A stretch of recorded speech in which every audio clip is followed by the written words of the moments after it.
Good day mga katropa.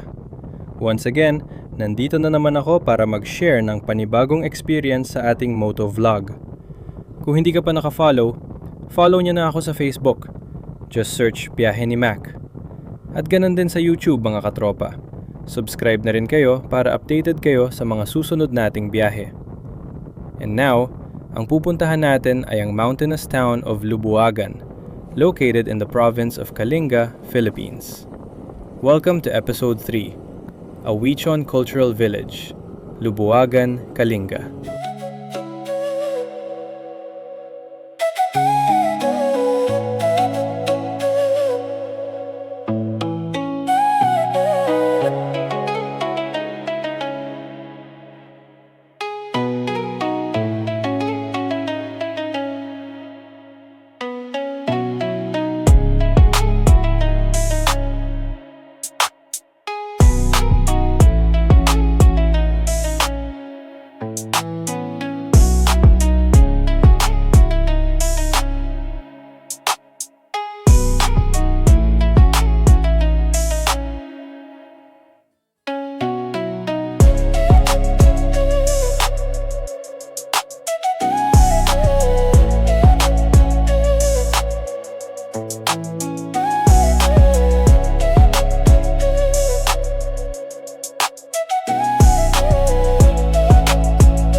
"7:28 AM, kami umalis ni Kuya Jake TV. Dito pa rin sa sentro Etiagüe. Pero bago kami umalis, shout out muna sa mga kasamahan natin dito sa Petron. Hello sa inyo dyan!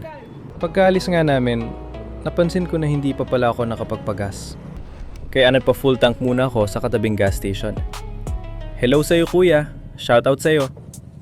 Kung mapanood mo man ito, comment ka naman sa baba. At eto na nga, nakaalis na ulit kami. Dumaan kami sa Isabela State University sa Junction, Etiagüe. At hindi rin nagtagal. Andito na rin kami ngayon sa may sentro ng Alicia, Isabela. At nadaanan na rin namin ang malaking simbahan dito. Pagdating namin sa Junction, lumiko kami sa kaliwa. Papunta naman ito sa San Mateo, Isabela. Ang tawag nga pala sa daanan na to ay Alicia San Mateo Road. At nakarating na rin kami sa sentro ng San Mateo, Isabela. Pagdating namin doon, lumiko kami sa kanan papuntang Cabatuan, Isabela. Maganda-ganda ang panahon ngayon, makulimlim lang, kaya sakto sa biyahe. Nagdala rin ako ng raincoat kasi baka biglang umulan. Pero buti na lang, hindi naman umulan. Dumaan na rin kami dito sa arko ng Cabatuan, Isabela. After nito, makikita na natin ang Magdalena Junction. At dadaan naman tayo sa Cabatuan Bypass pakaliwa. Dumaan na rin tayo sa Magat Bridge na nagkokonekta sa bayan ng Cabatuan at Aurora, Isabela. Pagkatapos ng Magat Bridge, madadaanan na rin natin ang arko ng Aurora, Isabela. At hindi rin nagtagal, nakarating na tayo sa mismong bayan nito. Mag-ingat lagi sa pagmamaneho mga katropa, dahil marami pang ginagawang kalsada sa parteng ito. After nating makadaan sa Aurora, dumaan na rin tayo sa San Manuel, Isabela. Dahil hindi ko na rin nakikita sa side mirror si Kuya Jake TV, naisipan ko munang mag-stop over dito mismo, sa boundary ng San Manuel at Roxas, Isabela, para na rin makapag-unat-unat muna bago ulit magpatuloy sa biyahe. Nang dumating na rin siya, pinagpahinga ko muna siya saglit. Pinag-usapan din namin kung saan kami liliko papuntang Kalinga. After naming magpahinga, diretso na agad kami ulit sa biyahe. Dahil malayo-layo pa ang pupuntahan namin. Hanggang sa nadaanan na namin ang sentro ng Roxas, Isabela. Pagdating naman sa boundary ng Roxas at Malig, huminto ulit kami para kumain muna. Dahil talagang nagugutom na rin ako. Pagkatapos namin kumain at magpahinga, nagpatuloy na ulit kami sa biyahe. Nadaanan na rin namin ang bayan ng Malig at Quezon, Isabela. Nang makita ko ng signage na ito, lumiko na ako sa kaliwa papunta sa daan ng Quezon Tabuk Road. Mula checkpoint hanggang sa arko ng Tabuk ay mahigit 3 kilometro ang layo. Sa wakas, nakarating na rin kami at huminto muna para magpicture at kumuha ng konting aerial view.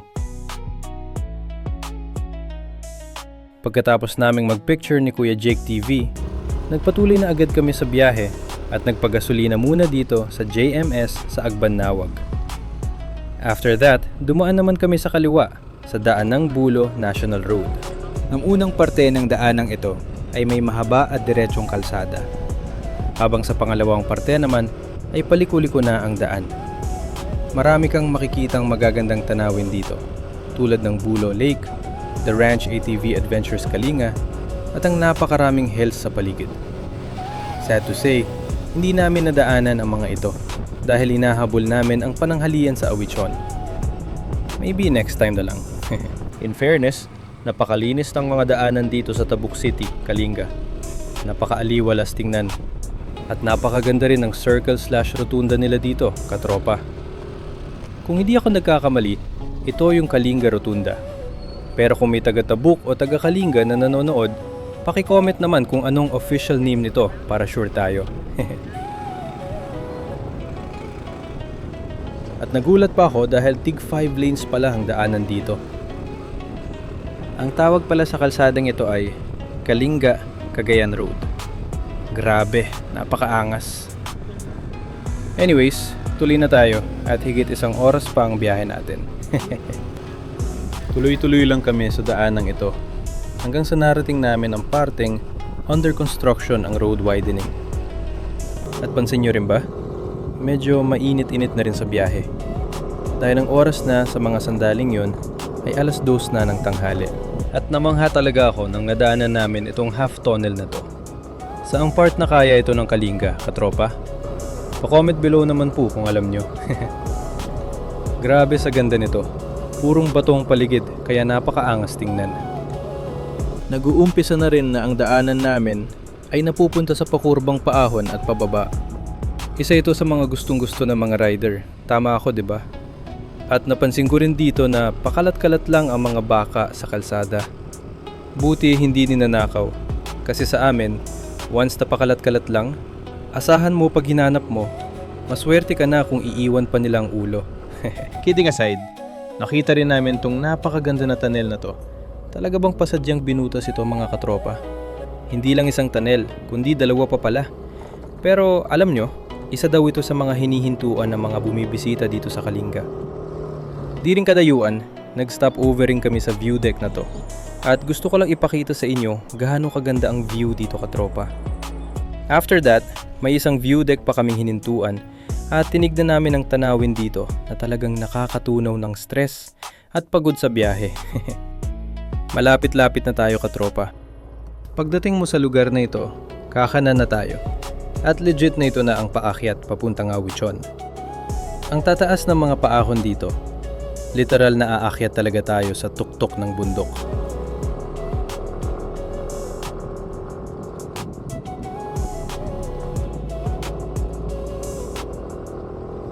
Pagdating naman natin dito, kakaliwa naman tayo. At paahon na naman ito, katropa.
Ang daming mga motor at sasakyan na nakaparada.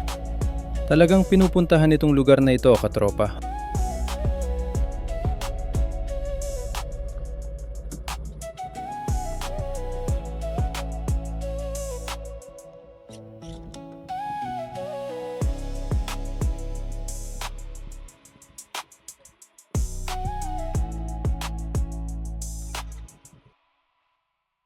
Pumunta agad ako sa front desk nila para mag-inquire. At ramdam ko na rin talagang pagod mula sa biyahe. Sabi ni ma'am, kung dito lang daw, may entrance fee na 100 each kung hindi ako nagkakamali. Then, kung gusto naman mag-overnight, 3,000 naman ang kailangang bayaran plus entrance fee.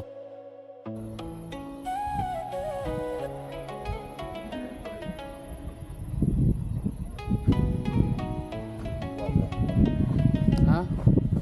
Maganda nga dito. Tara. Pagdating namin dito sa Awichon Cultural Heritage Village, hindi lang pala ito simpleng pasyalan mga katropa. Isa pala itong lugar na itinayo para buhayin at ipakita ang mayamang kultura ng Kalinga.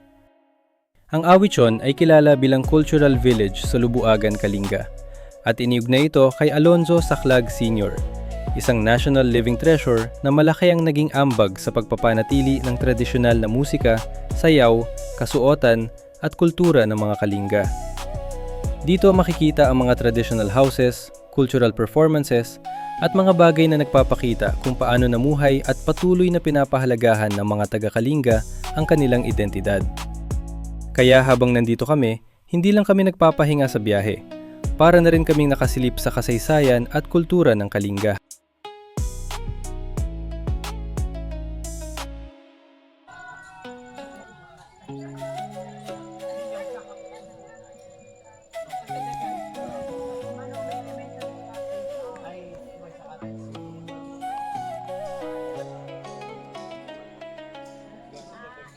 Pagkatapos naming magpahinga, kumain muna kami ng batil patong. Pagkatapos kumain, nagpahinga ulit kami.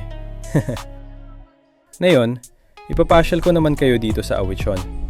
At baka sakaling mapilit ko kayo na kayo naman ang pumunta rito. Malay natin sa susunod, makita ko na sa newsfeed ko ang mga picture niya dito.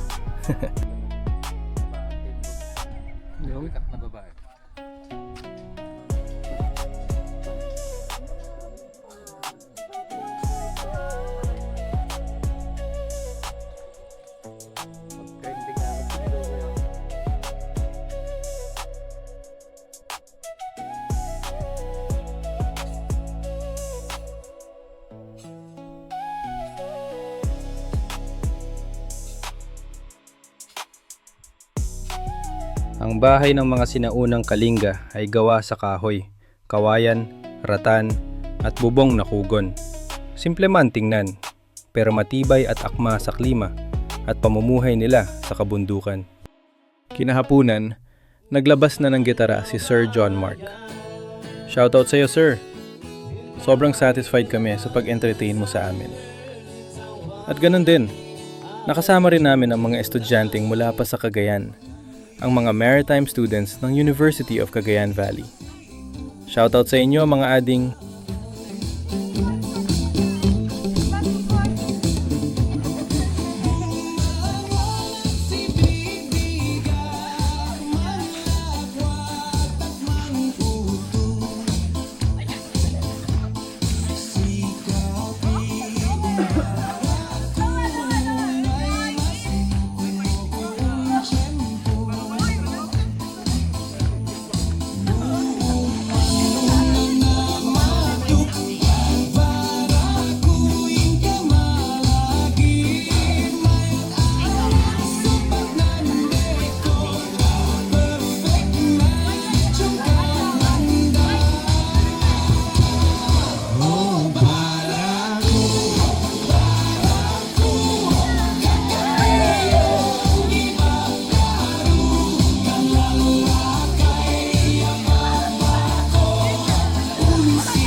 Siyempre, bago tuluyang magdilim, ito pang mga sumunod na kaganapan.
magdilim.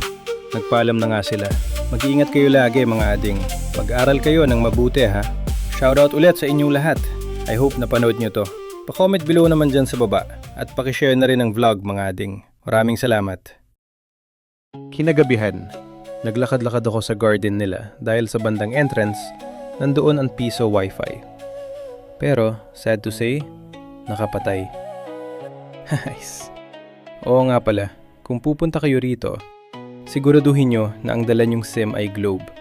Dahil mahina ang signal ng smart dito, katropa. Sa gabing iyon, inaantay na lang namin si Sir John Mark para mag-request kami ng bonfire. May kasama rin kaming nag-overnight sa site. Sila Ma'am MJ Aquino na taga Cagayan at may kasama rin silang taga Posurubio, Pangasinan. Hello ma'am and sir. Shoutout po sa inyo.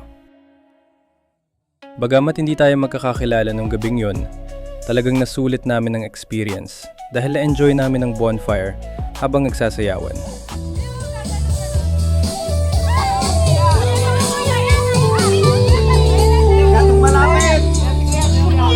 Masyadong malapit, mag-adjust. Okay, okay, spread lang yung kamay. Stretch lang. Okay, move. Ito ka, Tampo na. Init. 1, 2, baba. Nulaya yung umaya ayaw ang tulugan o niya ibugaw. Okay, spread kayo, spread. Tokol Front tayo ng circle. magnagamsin mambibis. Lapit ka, lapit ka dito. Adika kadmadanagan Mabasa. tasemento udod Mabasa na. dindangan duwalawa Okay, wider. iluwang Andigit. kanigit kan-kanawa Okay, sabay sa gitna. Yapatan o magasag Okay, one more. tabukan igiyagi sabi usaw-usa Okay. Ano ba pa? Ito ba? Okay, pasan yung kamay. Utapong katsigi Uncle, dyan yata yung ano mo. pasingan inkamayla Ito ba? Utapong katsigi naman mailang paiginiyagan Mandumang kadinwangwang mailang din skwelaan at nagabot aanat di tagaboto Okay, sabay-sabay sa gitna. Yapatan o magasag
Kaya hindi na ako nag-voice over sa partenge ng video dahil gusto kong marinig nyo kung gaano kaganda ang tunog ng umaga dito. Talagang makakapag-meditate ka sa sobrang tahimik ng paligid. Mga huni lang ng ibon ang maririnig mo. Nang nagising na si Kuya Jake TV, pumunta naman kami sa sentro ng Lubuagan para maghanap sana ng pasalubong. Pero mukhang masyado ata kaming maagang pumunta dahil sarado pa ang mga tindahan. Kaya ang ginawa na lang namin ay nag-drone para may makita kaming view from above. Pagkatapos nun, bumalik na kami. At syempre, hindi matatapos ang episode na to na hindi sasayaw. Kaya ito na, katropa. Pagpasensyahan nyo na itong kuha ko, mga katropa. Dahil tinamaan ang lens ko. Ang saklap, pero tuloy lang ang saya.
Ano ang natutunan ko sa rides na to?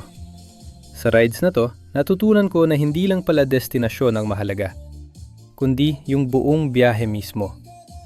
Mula sa mahabang kalsada, palikulikong daan, matataas na ahon, tunnels, view decks, at hanggang sa pagdating namin sa Awichon. Bawat parte ng biyahe may sariling kwento. Natutunan ko rin na minsan, kahit pagod ka na, kahit mainit, kahit malayo ang biyahe, sulit pa rin kapag maganda ang kasama mo, maganda ang lugar na napuntahan mo, at may bagong experience kang maiuwi. Mas na-appreciate ko rin ang kultura ng Kalinga, yung katahimikan ng bundok, simpleng pamumuhay, respeto sa tradisyon, at kabaitan ng mga taong nakilala namin. At higit sa lahat, natutunan ko na sa bawat ride, hindi lang motor ang napapagod at napapahinga. Pati puso at isip mo, nare-refresh din. Kaya sa mga katropa nating gustong bumiyahe, go lang. Ingat lang palagi. Respetuhin ang lugar na pupuntahan at sulitin ang bawat sandali. Dahil minsan, ang pinakamagandang kwento, hindi mo makikita sa dulo ng biyahe, kundi sa mismong daan papunta roon. Maraming salamat sa pagsama sa akin sa isang napakabuluhang ride. Naway makasama ko ulit kayo sa susunod na episode. Ako pala si Mark ng Biyahe ni Mac.